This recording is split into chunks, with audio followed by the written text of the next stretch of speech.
السلام عليكم ورحمة الله وبركاته. أهلا بكم يا شباب، عاملين إيه؟ في الفيديو بتاع النهاردة جايب لكم مكتبة شاملة هتفيد كل مونتير وصانع محتوى. المكتبة دي شاملة 9 حاجات، من أول الترانزيشن وبعدين اللوتس وبعدين الجرين اوفرلاي وبعدين اللينس افكت لحد التايتل باك. فيلا بينا نبدأ بالانتقالات عشان ما نطولش عليكم وقت الفيديو. أول حاجة يا أصدقائي هنشرحها مع بعض هي الترانزيشن. هنفتح الفولدر كده دبل كليك، هنلاقي هنا بروجكت 4K ترانزيشن باك. هنعمل عليه دبل كليك هيتفتح معانا البروجكت بالشكل ده. هنلاقي الانتقالات بالشكل هنا يا اصدقائي بالشكل دوت RGB VHS واللينس سويبس وهكذا. هنلاقي فولدرات كتيره بانتقالات كتيره جدا، انتقالات مميزه وجميله جدا هتدي شكل كويس قوي للفيديو بتاعك. المهم قبل ما نستخدم الانتقالات دي لازم نتاكد ان الايقونه دي باللون الابيض مش باللون الازرق. وبعد كده هنقف بين الفيديوهين، وبعد كده نكبر بالزائد والناقص اللي في الكيبورد عشان نشوف الفاصل كويس، ونكبر الجزء ده من البرنامج. ومثلا هنفتح الار جي بي في اتش اس بالشكل دوت، وهنسحب الانتقالة دي فوق الفاصل اللي بين الفيديوهين. لازم نتأكد كده انها تكون بين الفيديوهين، وبعد كده نشغل الفيديو بالشكل ده يا اصدقائي. ونجرب حاجة تانية من الانتقالات يا أصدقائي. مثلا نجرب هنا في فولدر اسمه السوبر شات.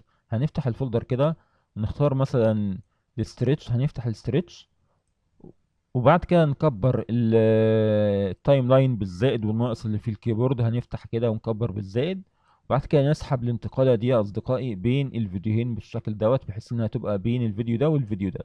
وبعد كده نشغل الفيديو نعمل له بلاي. اللوتس او اللوت دول عبارة عن مؤثرات او فلاتر لونية بتضيفوها على الفيديو، بتغير من الوان الفيديو، بتغير من الحالة او المود بتاع الفيديو. يعني مثلا الصحراء غير الغابة غير الجبل غير المناطق الثلجية. فطبعا انا شرحت قبل كده فيديوهات اتعلمنا مع بعض فيها ازاي بنضيف اللوتات دي على برنامج ادوبي بريمير من جوه. بس طبعا النهارده برضو انا هشرحها تاني عشان اللي ما اتفرجش على الفيديوهات السابقة يتفرج على الفيديو دوت. فهنروح على فولدر اللوت ونعمل عليه دبل كليك، وبعد كده نخش على الفولدر ده. برضو هنلاقي هنا 5 فولدرات: برونز وكرييتيف لوتس وجولد ونايت وستوديو. وطبعا كل فولدر من دول فيهم لوتات جميله جدا، لوتات رائعه جدا هتدي شكل كويس قوي للفيديو بتاعك. فهناخد مثال مثلا على البرونز، وهناخد اللوتات دي كوبي. هنقول كنترول A وبعد كده كنترول C، وبعد كده هنقفل الويندوز ديت ونروح على ماي كمبيوتر او ذيس بي سي، وبعد كده نفتح بارتيشن السي، وبعد كده بروجرام فايلز، وبعد كده فولدر ادوبي، وبعد كده ادوبي بريمير 2023 او 2022 على حسب الاصدار اللي عندكم، وبعد كده فولدر اللومتري، وبعد كده لوتس، وبعد كده كرييتيف، وبعد كده نقول هنا كليك يمين بيست ونقول كونتينيو. اللوتات كده انضافت على البرنامج من جوه، بس طبعا احنا لازم الاول نقفل البرنامج ونفتحه تاني عشان اللوتات دي تسمع. طبعا هي هتسمع في البانل بتاعه اللومتري كلر. لو مش موجود عندكم هنا يا اصدقائي هنروح على ويندوز ونختار لومتري كلر من هنا، وبعد كده هنروح على الكرييتيف. هنلاقي هنا اللوك. المفروض اللوتات اللي انا ضفتها تسمع هنا، بس طبعا انا يعني هجرب ليكم ازاي بتجربوا اللوتات دي. يعني مثلا يعني اختار اول لوت مثلا بالشكل دوت، فاللوت ده مثلا يعني عجبني فانا خلاص بخليه، وبعد كده بروح على الفيديو التاني والونه، اختار لوت تاني مثلا وليكن اللوت ده بالشكل دوت. طبعا انا ممكن يعني اغير في الاعدادات بتاعه اللوت، ازود الساتوريشن اقلل الساتوريشن على حسب الشكل اللي انا عاوز ازود الفيلد بالشكل ده يا اصدقائي. وبعد كده يا اصدقائي الجرين اوفرلاي. الجرين اوفرلاي دي عباره عن تاثير بينضاف فوق الفيديو بيديله افكت جميل. فيلا بينا نشوف ايه الجرين اوفرلاي ده. هنقول دبل كليك، هنلاقي هنا فولدرات كده مختلفه فيها كذا تاثير برضو: الفولدر التاني والفولدر التالت. فهنسحب اي حاجه منهم مثلا كده على الفيديو اللي معانا على البروجكت ونحطه فوق الفيديو. وبعد كده هنروح على الافكت كنترول، من الاوباستي البلند مود هنختار سكرين، وبعد كده ممكن نتحكم في الاوباستي، نزود نقلل بقى زي ما احنا عاوزين التأثير هيبقى شكله عامل ايه على الفيديو. هنمسح التأثير ده وهنشتغل بتأثير تاني بس على فيديو تاني، على الفيديو اللي هو البلاك اند وايت دوت. هنجيب مثلا حاجة من فولدر تاني بالشكل ده، وهنسحب كده يا اصدقائي على البروجكت اللي معانا فوق كده، وبرضه هنروح على الاوباستي في البلند مود ونغير السكرين، ونغير برضه من الاوباستي، ممكن نزود ممكن نفتح يعني زي ما احنا عاوزين. الدرجة بنوصل الدرجة اللي احنا عاوزينها يعني في الفيديو. وبعد كده يا اصدقائي هنتعلم ازاي نضيف اللينس افكت على الفيديوهات. هنفتح الفولدر كده، هنلاقي هنا 20 لينس افكت مميزين جدا. هنسحب او هنشد كده اي لينس افكت من دول، مثلا وليكن لينس افكت رقم 9 دوت على الفيديو اللي معانا بالشكل ده يا اصدقائي، ونحطه كده على اول الفيديو فوق الفيديو.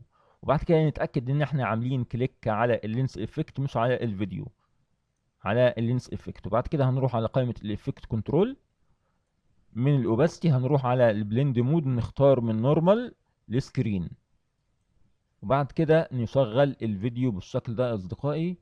تأثير جميل جدا للفيديوهات، وخاصة فيديوهات الزفاف وفيديوهات العرايس. وبعد كده يا اصدقائي هنشرح الداست ترانزيشن. دي انتقالات جميلة جدا ومميزة جدا، بس مختلفة طبعا عن الانتقالات اللي انا شرحتها في اول الفيديو. هنروح على الفولدر كده ونفتحه، هنلاقي هنا 12 داست ترانزيشن. اهم حاجه يا اصدقائي لازم نقف بين الفيديوهين بالشكل دوت. وبعد كده نروح مثلا هنسحب مثلا اللي هي رقم 2 ديت بين الفيديوهين بالشكل ده، لازم نخلي هنا تكون في المنتصف بالظبط. وبعد كده نروح على السكيل، نكبر الترانزيشن على قد الفيديو. وبعد كده نروح على الاوباستي ونختار من هنا من البلند مود سكرين. بعد كده نشغل الفيديو بالشكل ده يا اصدقائي. انتقالات جميلة جدا يا اصدقائي، مميزة جدا. نجرب حاجة تانية، هنمسح دي ومثلا ونسحب اللي هي الداست ترانزيشن 12 ونحطها بين الفيديوهين بالشكل ده، ونقف عليها كده، ونروح على البلند مود في الاوباستي من الافكت كنترول ونختار السكرين. وبعد كده نشغل الفيديو بالشكل ده يا اصدقائي. وبعد كده هنروح على الديرت افكتس، هنعمل عليها دبل كليك بالشكل ده. هنلاقي هنا 4 ديرت افكتس، 1 و2 و3 و4. هنشد اي تأثير من التأثيرات دي على الفيديو اللي معانا في المشروع، وهنحطه فوق الفيديو، ونتأكد يا أصدقائي إن إحنا عاملين كليك على التأثير دوت. وبعد كده من إفكت كنترول هنروح على الأوباستي، من بلند مود هنغير من نورمال لسكرين. وبعد كده نشغل الفيديو بالشكل ده يا أصدقائي. تأثير جميل جدا، هيدي شكل كويس قوي للفيديو بتاعك. وبعد كده يا أصدقائي هنروح على البارتيكلز. البارتيكلز دي فكرتها زي فكرة الديرت إفكت والداست ترانزيشن واللينس إفكت. هنقول دبل كليك على الفولدر، هنلاقي 39 بارتيكلز. فهنسحب اي حاجه من الحاجات دي على الفيديو اللي معانا، وليكن اللي هو رقم 35 بالشكل ده يا اصدقائي، وهنحطه فوق الفيديو. ونتاكد يا اصدقائي ان احنا عاملين كليك على التاثير دوت. وبعد كده نروح على السكيل بحيث نكبر الحجم بتاعه بحيث انه ياخد حجم الفيديو. وبعد كده هنروح على الاوباستي من هنا على بلند مود، وبعدين نغير من نورمال لسكرين. بعد كده هكبر حجم الشاشة عشان التأثير يبان.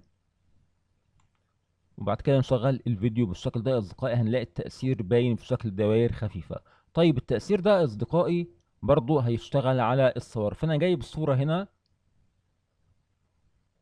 هنطبق عليها التأثير ده. فهنعمل كوبي للتأثير دوت، هنقول كنترول، هنقول الت سوري، هنقول الت ونسحب التأثير ده. وبعدين برضو هناخده كوبي تاني مرة بالشكل ده يا أصدقائي. وبعد كده هنشغل من هنا، وهكبر الأول حجم الشاشة ونشغل.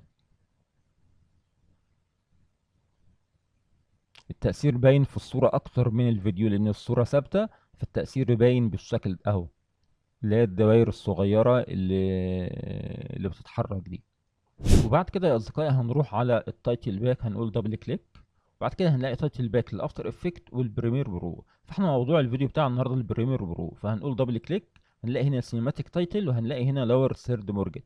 فهنفتح البرنامج عشان نعرف بنضيف الحاجات دي ازاي جوه البرنامج. هنروح هنا على الاسينشال جرافيك، لو مش لاقيناه هنا يا اصدقائي هنروح على ويندوز ونختار اسينشال جرافيك من هنا.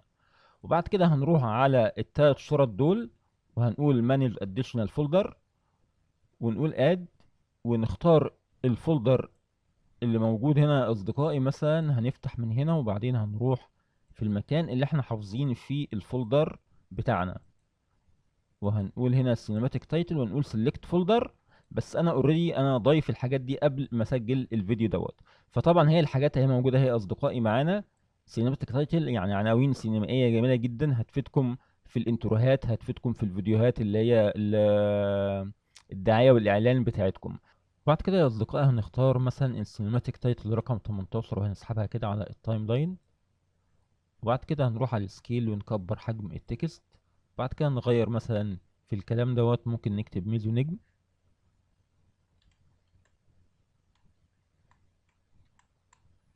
وبعدين نعمل كليك بره كده، فالنص هيتغير او التكست هيتغير. بعد كده على الفيديو فيلم ميكر دي هنغيرها ونقول فوتوغرافي.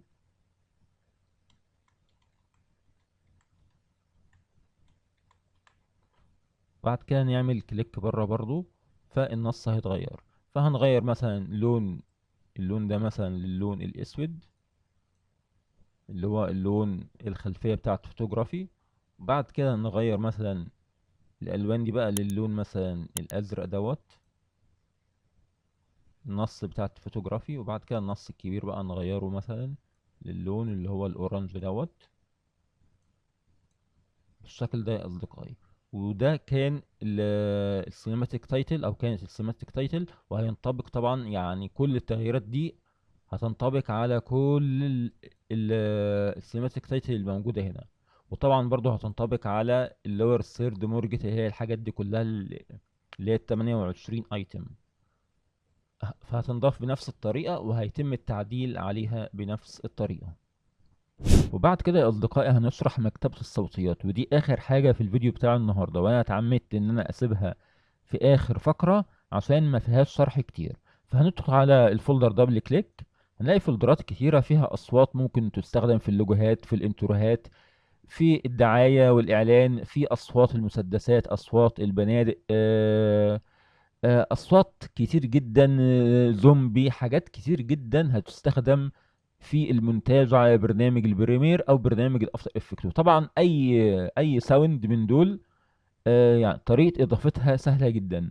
هنسحب مثلا اي ساوند وهنحطه بقى تحت الفيديو ومش فوق الفيديو. يعني اي حاجة كنا بنحطها فوق الفيديو اذا كان لينس افكت او انتقال او اي حاجة، لكن دي تحت الفيديو بنضيفها كده ونشغل كده بالشكل ده يا اصدقائي. طبعا ده افكت مش مناسب للفيديو دوت، بس انا بوريكم طريقه اضافه الصوتيات ازاي على برنامج ادوبي بريمير. وبرضه برنامج الافتر افكت بيبقى تحت الفيديو او تحت الصوره. انا كده خلصت الفيديو بتاعي، يا رب الفيديو يكون سهل وبسيط ومفيد. ويا ريت الناس تدعمني بالسبسكرايب واللايك والشير وتفعل زر الجرس عشان يوصل لها كل جديد منا بنقدمه ان شاء الله. تحياتي ليكم، كان معاكم معاذ نجم، والسلام عليكم ورحمه الله وبركاته.